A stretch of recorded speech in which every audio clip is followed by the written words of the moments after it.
آقا جان صدا مفهومه؟ مهدی فرمانده صدا مفهومه؟ آقا جان چرا جوابمونو نمیدی؟ از همه سربازای امام زمانی به فرمانده عالم آقا صدا مفهومه؟ صدات کردم دوباره که میدونم شما داری صدامونو. دلم تنگ نگاته که میدونم نگات داره هوامونو. دل دنیا بیا همین حالا بیا واسه این بغض مظلوم، واسه چشمای محروم، واسه قلبایی که با دیدنت میگیرن آروم. میخوام از جام بلند شم که تو قلب تو جاشم، تموم آرزوم اینه که سرباز تو باشم، که سرباز تو باشم. میمونم زیر سایت که سرباز ولایت باید روشن کنه راهو توی شبهای غیرت. ما رو مختصر کن، شب ما رو سحر کن، منم با 300 و چند تایی که گفتی خبر کن، شب ما رو سحر کن.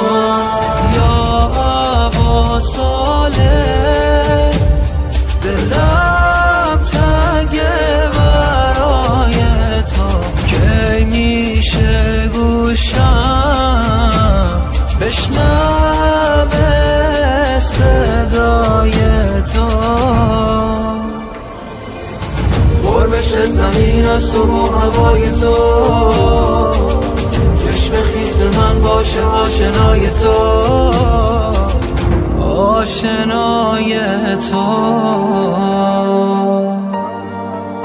الا یاسین و اسرار، الا کوثر و طاها، اخل قرآن یا صاحب الزمان، ادرکی یا صاحب الزمان. توی فرزند حیدر، همونی که عدالت زیر دینش مون. توی فرزند زهرا، همونی که زمین محو حسینش مون. دل زهرا بیا همین حالا بیا، لبم مست دعاته، عدالت چشمراته، تو خورشید ظهوری رزق ما زیر هواته. میخوام از جام بلند شم که تو قلب تو جاشم، تموم آرزوم اینه که سرباز تو باشم، که سرباز تو باشم. میمونم زیر سایت که سرباز ولایت باید روشن کنه راهو توی شبهای غیرت. و ما رو مختصر کن، شب ما رو سحر کن، منم با 300 و چند تایی که گفتی خبر کن، شب ما رو سحر کن. آقا صدا مفهومه؟ صدا مفهومه؟ بقیت الله خیر لکم ان کنتم مؤمنین. ای مردم عالم، من امام قائم هستم.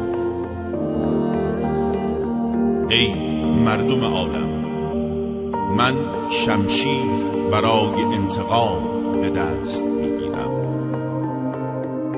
الا یا اهل العالم، انا بقیت الله الامام القائم، هل من ناصر ینصرنی؟ آیا کسی هست برای